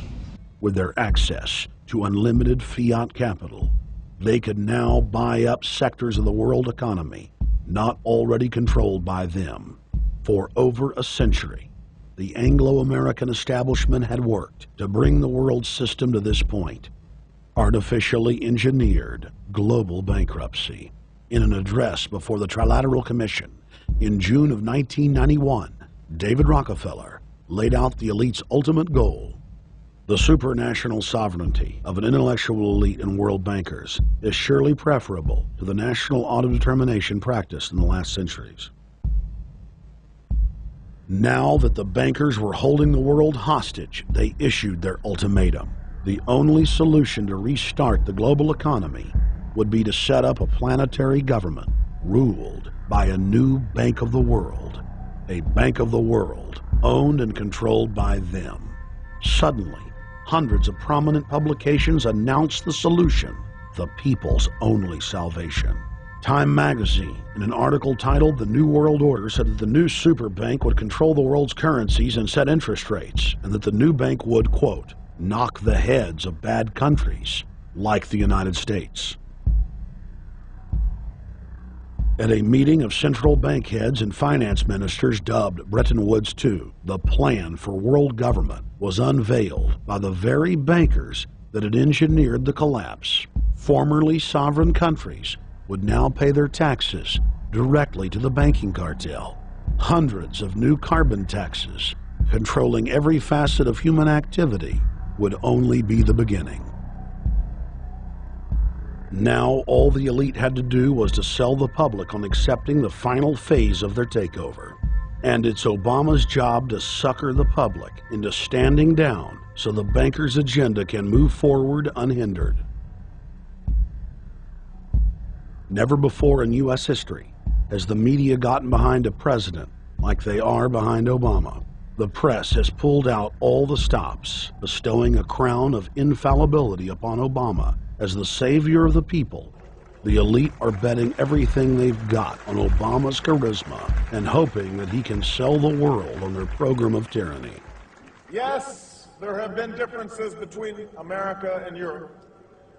No doubt there will be differences in the future. But the burdens of global citizenship continue to bind us together. A change of leadership in Washington will not lift this burden. In this new century, Americans and Europeans alike will be required to do more, not less. Partnership and cooperation among nations is not a choice. It is the only way. We've got to give them a stake in creating the kind of world order that I think all of us would like to see. In truth, Obama is not simply continuing George W. Bush's policies. He is radically expanding them. I thank President Bush for his service to our nation. This film has documented the painful fact that Barack Obama's agenda is the complete opposite of what he has claimed it to be. Now we will reveal what Barack Obama and his controllers' true agenda is.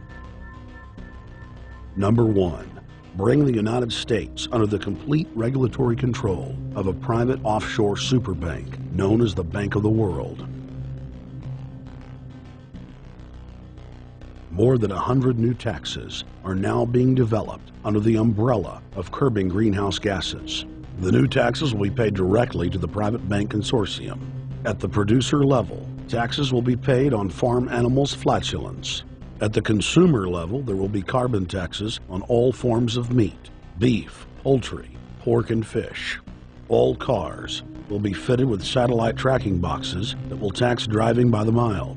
And an added tax will be placed on all fossil fuels, including motor oil and natural gas. All plastic products will have a carbon tax added. Outdoor space heaters and fireplaces are to be taxed. All electricity produced by coal-powered plants will be taxed. Under the cap-and-trade system, citizens will be forced to pay taxes on thousands of products to private cap-and-trade services owned by Al Gore and other elitists. There will be taxes on light bulbs, water, trash pickup, air travel, train travel, bus, ship, medicine, steel production, mining, clothing, laundry, asphalt are just a few of the new taxes to be levied. But to truly transform our economy, to protect our security and save our planet from the ravages of climate change, we need to ultimately make clean, renewable energy the profitable kind of energy. So I ask this Congress to send me legislation that places a market-based cap on carbon pollution and drives the production of more renewable energy in America. That's what we need. The notion of anthropogenic global warming is a fraud. In other words, the idea that the planet is getting warmer and that human activity is somehow responsible is a pseudo-scientific fraud. It's a big lie. It's a monstrosity. Remember the Nazis, they had race science, race hygiene. They said Aryan blood is different from any other kind of blood. This was, of course, idiocy, a fantastic piece of nonsense. Today, we've got something similar. Global warming caused by human activity, and the answer to that is carbon tax plus cap and trade, according to the wishes of Al Gore, Prince Charles, and basically the entire world banking community, the world oligarchy. What they're trying to do with that is to perpetuate the current system where bankers rule the world, financiers rule the world, and the rest of us get the crumbs from the table. But remember, if you try to put on cap and trade and a global warming carbon tax with the idea that you're going to save the polar bears, what you're going to do is destroy human society.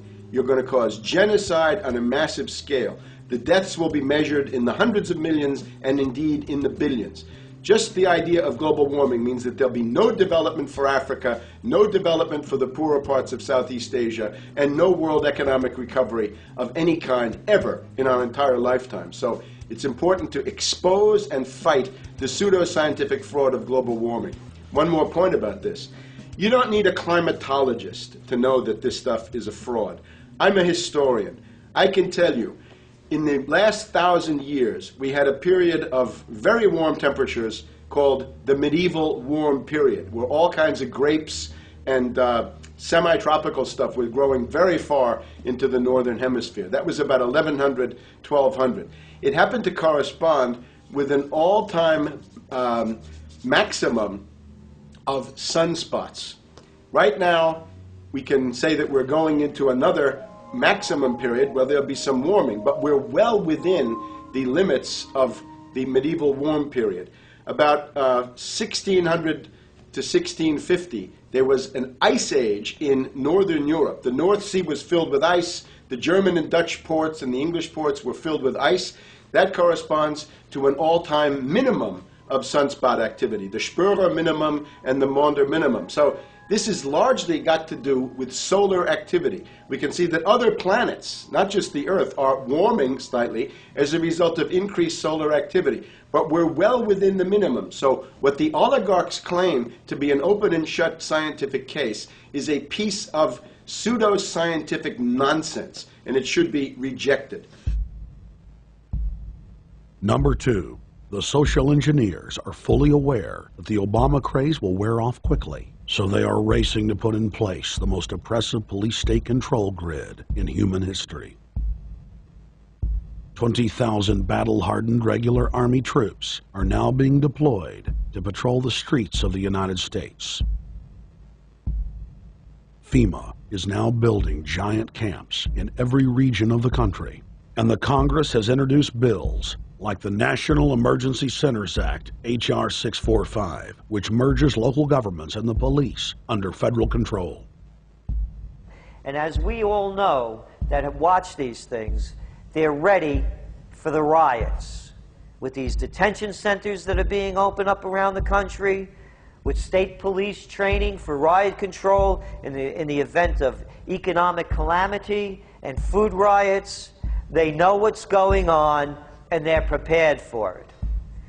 So people better also prepare for it themselves. Anyone that's not prepared for what's going to happen, they deserve what they get, because there's enough information out there pointing to the problems, and they should take all precautionary actions. Next, Obama ordered the Defense Department to issue DoD Directive 1404.10, establishing a 1 million person civilian army under his control. Simultaneously, Obama launched USAService.org. The new website deceptively masquerades as a federal agency, but in reality is a recruiting tool building a separate, completely private army outside of government that takes orders directly from Obama's controllers. Barack Obama has refused to rescind Presidential Decision Directive 51, signed by George W. Bush. The directive plainly states the president is a dictator and that Congress is ceremonial. We cannot continue to rely only on our military in order to achieve the national security objectives that we've set. We've got to have a civilian national security force that's just as powerful, just as strong, just as well funded. President Obama and his Chief of Staff, Rahm Emanuel, have repeatedly stated on the record that all Americans below the age of 64 will be forcibly conscripted into federal service. Citizenship is not an entitlement program. It comes with responsibilities. Everybody somewhere between the ages of 18 and 25 will serve 3 months of basic training and understanding in a kind of civil defense. Now, it doesn't always have to be service in uniform. One of the things that if you talk to our generals, they are desperate for is a civilian counterpart to our military forces. So is this compulsory then? Well, you have to, in a sense, it's required of everybody, 18 to 25, 3 months. And at some point at that point, you do it. Obviously, I'm not going to say perfect legislation. We'll work that process through. You can do it during a college summer, or you can do it after high school. If you have a demagogue with a fanatical mass movement of personality cultists who is imposing the program of a group of extreme bankers and finance oligarchs, that's fascism. Obama's transition site, change.gov, proclaimed that middle school and high school students will be forced to serve the federal government. Fascism is gutter up, streets up, hooligans, thugs, fervently idealistic students, swarming adolescents, just the kind of thing you see around Obama. The way you get a population to enslave itself when the police and the army are no longer enough to do that. So I think that's if you're a left liberal, it's time to open your eyes to that. All young Americans between the ages of 18 and 24 will be conscripted into a paramilitary domestic security force. If Obama has his way, adults and seniors will also be forced into other forms of service for the betterment of the homeland. Number 3, disarming the American people. Obama operatives in the Congress have introduced more than 10 bills that would end the Second Amendment as we know it. H.R. 1022 would allow the new Attorney General Eric Holder the dictatorial power to ban any gun he wishes at will. In 2008, before the Supreme Court, in the D.C. gun ban case, District of Columbia versus Heller, Holder argued for the complete disarmament of the American people and that only the military should own firearms. H.R. 257 would ban all youth shooting sports, including YMCA and Youth Olympic shooting clubs. H.R. 45 would force all gun owners to undergo federal psychological screening, registration, and testing to keep their firearms. White House Chief of Staff Rahm Emanuel has proposed the extrajudicial banning of any American on the fraudulent no-fly list from owning any firearm. That is, if you are on the no-fly list because you are known as maybe a possible terrorist, you cannot buy a handgun in America. Over 25,000 Americans are added each month to the no-fly list, which numbers over 1 million people who have not been charged or convicted of any crime. It's a case of mistaken identity for a 5-year-old boy from Normandy Park. He had trouble boarding a plane because someone with his same name is wanted by the federal government. King 5's Mimi Jung is live at SeaTac Airport to explain. Mimi. Lori, it's hard to believe that a 5-year-old could be considered a threat, but that's exactly what happened here at SeaTac last week when Matthew Gardner showed up for a flight to LAX. Then they fly in charter. As 5-year-olds go, Matthew Gardner is about as harmless as you can get. But when he and his mom checked in for their flight at SeaTac last week, Matthew was considered the criminal. If you're on that no-fly list, your access to the right to bear arms is canceled because you're not part of the American family. You don't deserve that right. There is no right for you if you're on that terrorist list. And even though this Matthew Gardner is only in kindergarten, TSA workers still conducted a full-blown search. They searched all of our belongings. They took everything apart piece by piece. Nadia Counter says it wasn't easy being treated as a possible threat to national security. I picked up my child to give him a hug and tell him, you know, it's okay, we're doing fine. And they reported to me that I was not allowed to touch him. He was a security risk, and they had to re-search me to make sure that I had not obtained any materials from him. Number 4, massive restrictions on the First Amendment guarantee of free speech. The President, Congress, and the FCC have announced plans to not only curtail speech on talk radio and newspapers, but to also regulate speech on the Internet through the Orwellian-named Fairness Doctrine. The Obama machine is also pressuring Congress to pass draconian hate speech laws that will eviscerate the First Amendment. Number 5, they plan to further federalize health care so that the government can dictate what kind of care citizens receive. Modeled after the British system, this includes rationing care and restricting what procedures the handicapped and elderly are eligible for. Number 6, Obama is already pushing to expand the Department of Defense budget and to station more U.S. troops overseas to encircle Russia, China, Iran, as well as setting up bases in Africa under the pretext of humanitarian aid, and dominate and occupy Africa through AFRICOM. So we're taking your phone call, seeing what you think of Barack H. Obama. Is he a Judas goat? Is he a front man? Is he a betrayer? Let's go to Anthony in Georgia. Anthony, what's your take on Barack Obama?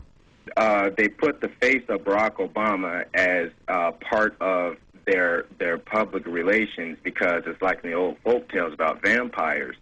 A vampire cannot force his way into somebody's house. It's against some kind of metaphysical law. So the vampire has to persuade the resident of the household to open the door and invite him in. So they're going to look at the peephole at Barack Obama, which looks like them and appears to be on their side. They're going to say, okay, here's my ally. Let me open the door and let me let this person in. And then Barack Obama is just, of course, a front man for the American empire, where he's going to have the entire U.S. Navy, the entire U.S. Army, and the entire U.S. Marines under AFRICOM command. And, of course, he's going to turn it into a new Iraq, and he's going to turn it into a new Afghanistan. Every operation that you see going on in Iraq and Afghanistan is going to propagate to the poor countries of Africa. And well, sir, I agree with you. Sir, I agree with you. They're looking to the people. They see a handsome, smiling African face. You know, he's all, hey, I'm from Kenya. And then it's a total bait and switch. But it's the same thing here in the United States where they would get sellout Native American chiefs to sell out their people. This is the oldest trick in the book. And he can also pacify the most downtrodden minority groups in the United States. And he's saying, hey, get ready for sacrifice. Get ready to lose your standard of living. They're like, yay, I love Obama. They could never get away with this with a John McCain. Obama basically does a couple of things. One is, again, this idea, kick the Chinese out of Africa. Kick them out of Sudan where they get oil. Kick them out of Zimbabwe where they get raw materials. Start a civil war in Congo, another big source of raw materials. Al-Qaeda, an arm of the U.S. intelligence community, is now active in Algeria, Tunisia, Morocco. You've got a destabilization going on in Kenya around Odinga. That's Obama's cousin. This is a guy who has two children. They're Obama's niece and, well, nephew in a broad sense. And one of them is named Raul, and the other one is named Winnie, after Winnie Mandela, who did the necklacing and political assassinations in South Africa. So this Odinga is essentially a CIA destabilizing operation in Kenya, and he's got a Odinga Islamic Alliance to crush the Christians in Kenya, but this also reaches into Ethiopia, it reaches into Uganda, Congo, Tanzania, and a whole bunch of other countries in that region. So all of Africa is a battlefield in flames between the U.S. and the Chinese, with Obama leading the charge to kick the Chinese out for geopolitical reasons. Number 7, radically expand federal control over family farms and ranches through the Animal ID and Premises ID system. Number 8, accelerate the merger of the United States with Canada and Mexico under the Security and Prosperity Partnership. He is also accelerating the transfer of remaining federal authority to unelected quasi-governmental bodies like the World Trade Organization. Number 9, Obama must convincingly play the part of the president and convince the people of the United States that the buck actually stops with him. This is critical to the globalist master plan, because in 4 to 8 years, Obama must take the blame, as Bush did, for the New World Order's horrific agenda. At that point, the elite will put a new puppet in the ceremonial seat of power and build him up as the savior, only to tear them down again. And so the process is repeated over and over. For their program to work, it is essential that the people not learn that the presidency is now nothing more than theater, because if they did, the people would stop looking at the pawns and start looking for the king. Through this system of deceit, the elite's criminal agenda can continue forever because the people waste all of their political energy debating the media spectacle instead of investigating the globalist agenda. Number 10, it's Obama's job to sell the public on globalist policies that aren't in the people's best interest. But the overlords have many salesmen. His most important function is to protect the criminal oligarchs from prosecution while they loot the economy worldwide, start new wars, and engage in torture. They're called Generation O, and they were the key to Barack Obama's White House win. During the campaign, Barack Obama used the internet like no other candidate before him, harnessing the energy of millions of his supporters. But the question now is, what to do with this young, eager, energetic army? This gives Barack Obama and his administration contact information for so many people, so next time he needs to push his legislation, he can contact all these people. Kennedy-esque. I feel as though this was like when John F. Kennedy was elected. Shouting, smiles, and tears. It was the scope of Obama's victory that was most impressive. I saw a photograph of Obama playing basketball, and I said, you know what? I see him as a leader, and that's the world that's in his hands. Own a piece of history, commemorating the day the world changed forever. His confident smile and kind eyes are an inspiration to us all. In summation, Barack Obama is a Madison Avenue created fad. All of the crazed Obama worship, being pushed by the corporate media, is scientifically designed to capture the public in a net of peer pressure mass euphoria. If the New World Order can just distract the public for a few more years, the elite can finish constructing their police state control grid. Now, a lot of times, we don't want to know the issue. Right. We don't want to know the issue. We feel, what do you call this thing where you get this false sense of gratification, but because a black man is in office, everything's going to be all right. No, everything's not going to be all right. Yeah. Until you look into the agenda and what the Democratic Party has been about, is about, and will be about, regardless if Barack Obama is the president or not. And that's real. Barack Obama is the perfect Trojan horse. He makes the people feel like they finally have a place at the table, even as he betrays them. I won't have to worry about paying my mortgage. Oh, it's such a blessing to see you, Mr. President. Thank you for taking time out of your day. Never in my life will things like this ever happen. Sadly, many Obama supporters can't see what's right in front of their faces because they've already invested their very identity in this artificially created cult movement. Throughout history, it has happened over and over again. People turn their intellect over to cult of personality mass movements, and it's happening again. The evidence presented in this film is documented fact, And those that ignore what history has taught us do so at the peril of us all. As frightening as the information in this film is, there are many things we can do to stop the globalist agenda dead in its tracks. First, we expose the cult of Obama for what it is, a sad hoax. Next, realize that we are all being propagandized 24/7. Investigate all information for yourself, be it political parties, the media, or this film. Be aware of the tricks that the elite use, like the staging of false flag terror attacks and other crises. Rediscover the Constitution and Bill of Rights. Promote a culture of true liberty. There is a reason the internationalists are attempting to destroy the sovereignty of all 50 states. They know it is one of the biggest threats to their domination. The federal government has been completely hijacked by foreign interest, and more than 25 states have recognized this fact and are moving to block the New World Order at the state level by declaring their 10th Amendment powers. But most important of all, there is a huge awakening taking place in the United States and across the world against the globalist agenda. Free people everywhere are joining together and saying no to corruption and tyranny and no to world government. This is the center of endurance, and endurance is what wins wars. Not how many people you kill, but how long can you endure. George Washington lost almost every battle he had, but he endured. He out-endured the British, and that's how the battle was won, endurance. And each and every one of you watching this, every single one of you, is just as important as the people who were our founding fathers. You are just as important as the Sons of Liberty who met in the 1770s to philosophize about freedom, to philosophize about a republic, to philosophize about a truly free country with a republic.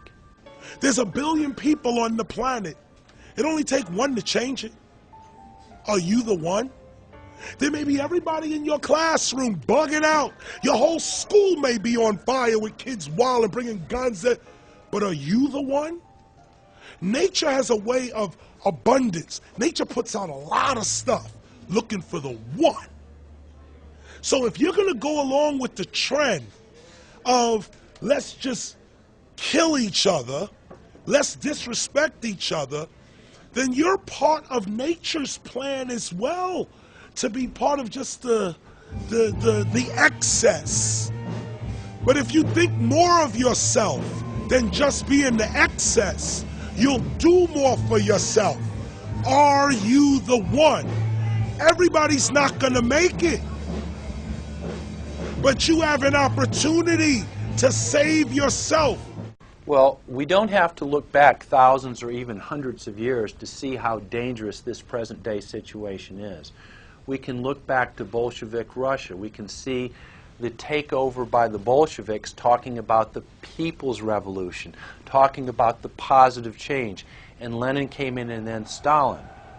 The fact is that over 40 million Russians between 1925 and 1940, good Russian, people who were Christians, people who had their own businesses, people who were educated, they were exterminated because they had their own business, because they were educated, because they believed in God's law.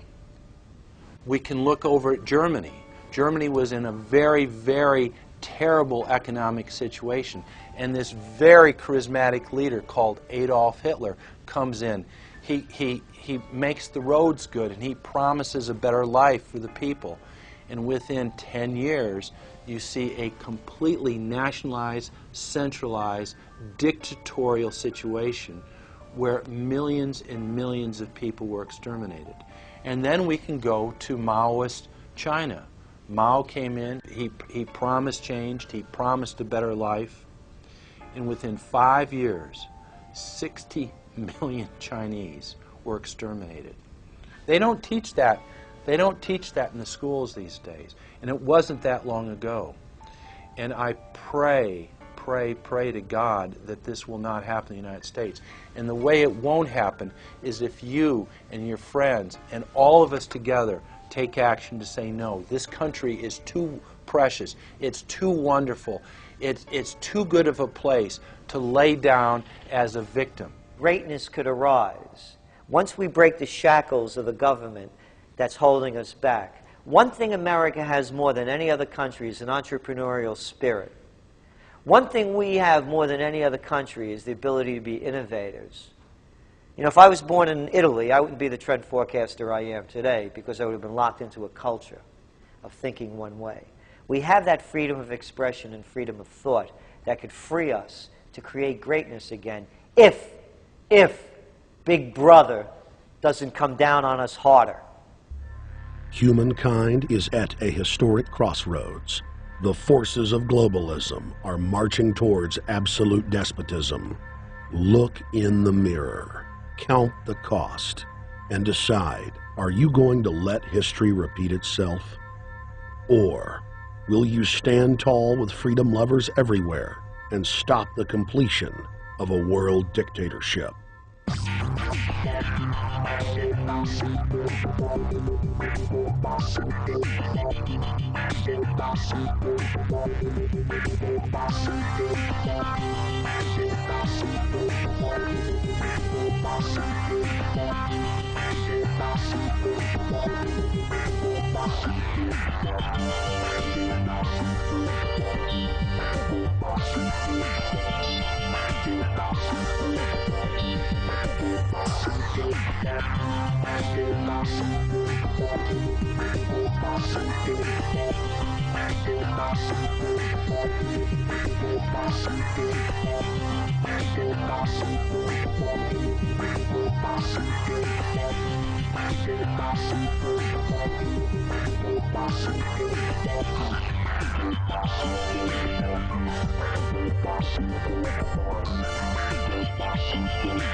Thank you for watching The Obama Deception.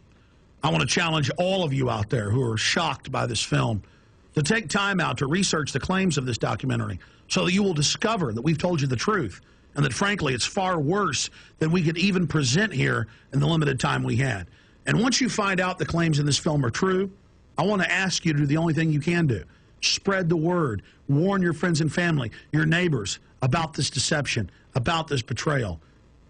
We have to warn the people that Barack Obama, despite his fancy teleprompters and his silver tongue, is nothing more than a New World Order frontman, a pitchman, selling you tyranny. Please get the high-quality DVD at Infowars.com. Make copies of it. Get it out to people. Wake them up. Let them know the threat. Let them know what the New World Order and the global banking system is doing. Download high-quality copies at PrisonPlanet.tv. Whatever you do, get the truth out to the people. Because as Thomas Jefferson said, all that evil men and tyrants need to flourish is that good men and women do nothing. So we cannot stand here idle while this treason is taking place, while this betrayal is unfolding.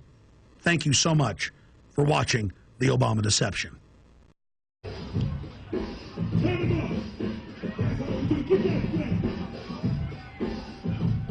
Barack is like the manager of Burger King.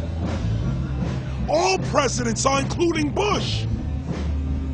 It's like this. When your fries are cold, if your burger is not done right, you go back to Burger King, America, or your government, and you say, my burger's cold. I want new fries. First, you go to the cashier. That's the courts. You argue to the courts. The courts, if you can't get no justice with the cashier, you say, let me see the manager. I want to go to the Supreme Court. I want to see the president. The manager comes out. Hi, what can I do for you? Now the manager can override the decisions of the cashier, but you never get to see the franchise owner of Burger King. If you really have a problem with your burger, you need to go see the franchise owner. We need to go to the top or to the bottom. We need to go to where the real architecture of government is. And it's not in a president. It's in a global scheme. Politics in America today is identical to pro wrestling. And what I mean by that is, in front of the cameras and the public, we all hate each other. I'm going to kick my opponent's butt. I'm going to whale him from here to high water and beat the crap out of him. Yet behind the scenes, we all are friends going out to dinner. Went to dinner together. And it's all a work. All intermarried. Show business. It's showbiz. And that's what you have today in politics. The Democrats and Republicans aren't really opposed to each other. Left and right mean nothing. The only thing that counts is, are you working for Wall Street or are you trying to defend the people against the financiers? It's pretty obvious that there's some gigantic financial institutions that have been pulling the strings of politicians in this country for a long time. And just the fact that we have it set up where they can donate millions of dollars to these guys' funds, these guys' campaigns. I mean, how do we not expect it all to go bad? America in 2009 was desperate for change. The past 8 years had been a disaster. Those weapons of mass destruction got to be somewhere. Maybe under here.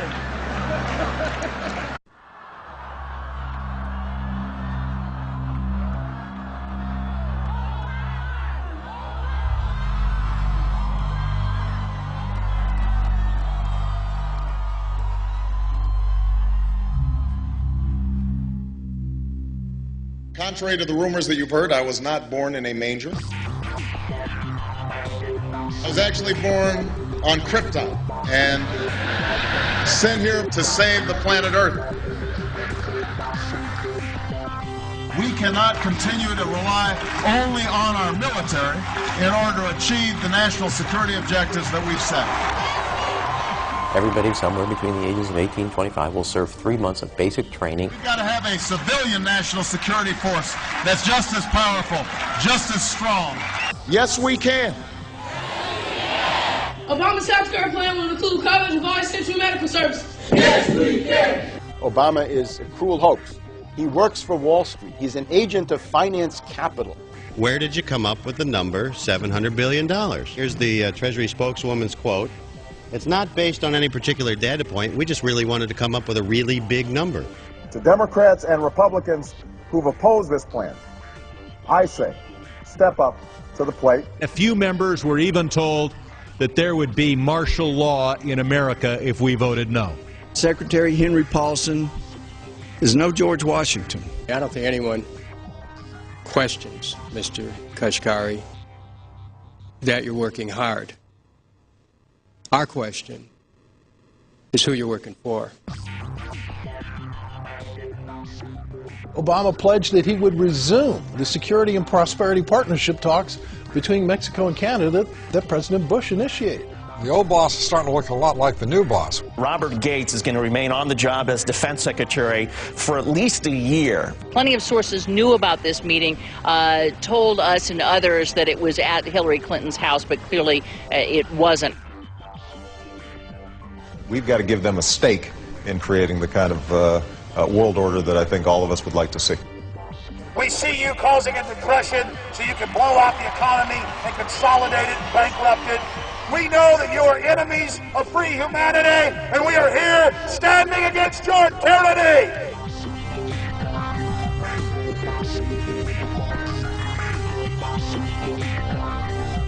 The Obama deception. The truth strikes back.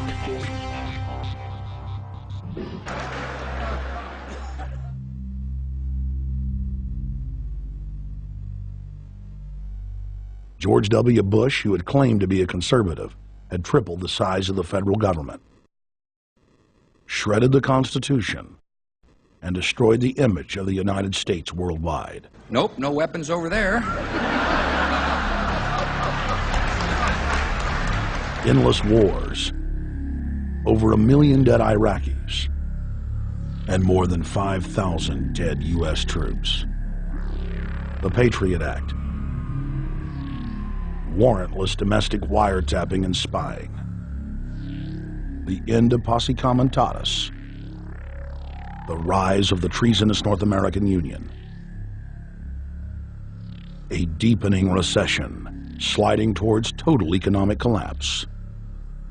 These factors and other abuses had the American people in a state of panic for their future and the very existence of the United States. The elite were in trouble. The people were beginning to see through their facade, past their front man, and to the ruling elite behind the throne. For the first time in U.S. history, both parties were universally hated. Congress had a 9% approval rating. The globalist agenda had stalled. And then, onto the scene came a man who promised change. Change we could all believe in. Barack H. Obama promised to end the war and bring our troops home fast. He pledged to uphold the Constitution and to stop the federal government from spying on the American people. Candidate Obama told American workers that he was going to get them out of NAFTA and GATT, and he's already breaking those promises.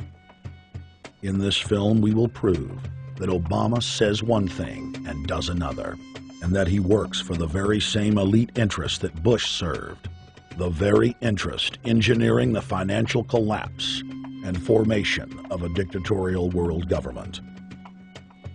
This film is not about left or right. It is nonpartisan. Our past documentary films are among some of the most damning indictments of George W. Bush and his administration that have ever been made.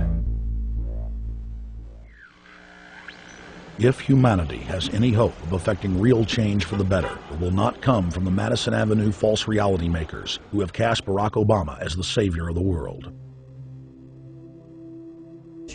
That unnerves me and causes me to tremble for the safety of my country. Corporations have been enthroned. An era of corruption will follow, and the money power of the country will endeavor to prolong its reign by working upon the prejudices of the people until the wealth is aggregated in a few hands and the republic is destroyed. Wall Street has killed Main Street. So I know how unpopular it is to be seen as helping banks right now, especially when everyone is suffering in part from their bad decisions. I promise you, I get it. Up until about the Kennedy assassination and the beginning of the war in Vietnam, the United States is a very powerful engine for world progress. It's the assassinations, the Kennedy assassination, and the others in the 1960s, the beginning of the Vietnam War, and the beginning of the absolute domination of the Wall Street group over every other interest. Nobody else counts except the Wall Street money masters. That has now made the United States into no longer a force for progress, but something very different, often a force for destruction in the world. The military-industrial complex has taken over the country along with the Wall Street gang. If you look also at the people that Obama has put on his appointments list, it's all Wall Street. It's government of Wall Street, by Wall Street, and for Wall Street. There's nobody from heavy industry. There's nobody from the auto sector, nobody from Silicon Valley, nobody from big oil, nobody from defense, no labor, no women, no retirees, no small business, nothing. It's pure Wall Street. The only people who have a voice in Obama's councils are Wall Street finance oligarchs. That's all there is. Nobody else counts for anything under Obama. It's the most extreme Wall Street administration we've ever had.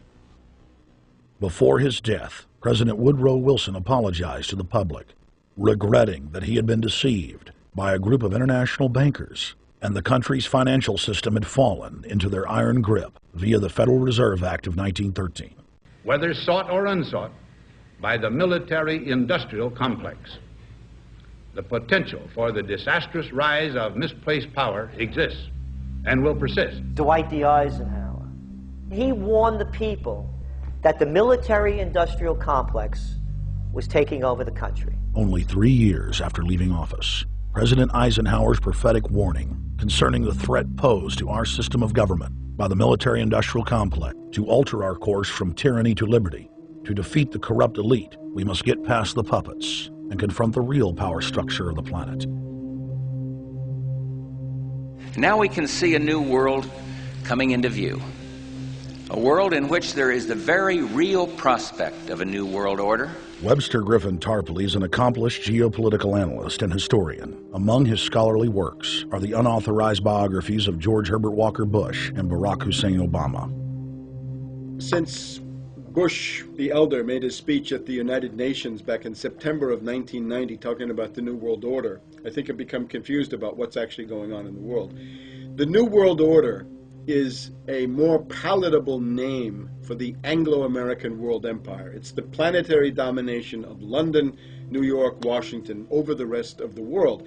It's hard to get people to join that or think they have a part in it if you call it the Anglo-American world empire. If you call it the New World Order, then people in India or someplace like that or the European Union might think, well, there's something in that for us too. But that's not what it is. It's the Anglo-American New World Order.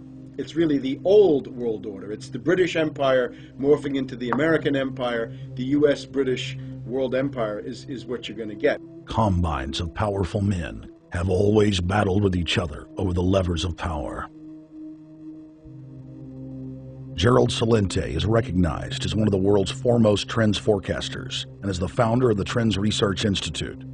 People that are knowledgeable know that the fight that this country has been waging since its inception is for the central bankers not to take over the country. And that's why people like Andrew Jackson were elected. And that's why people revere people like Thomas Jefferson and others. The takeover's happened, and it's a corporate takeover. Agents of the Bank of England attempted to assassinate President Andrew Jackson on multiple occasions because of his resistance against a private central bank being set up in the United States. And it was something that Abraham Lincoln warned.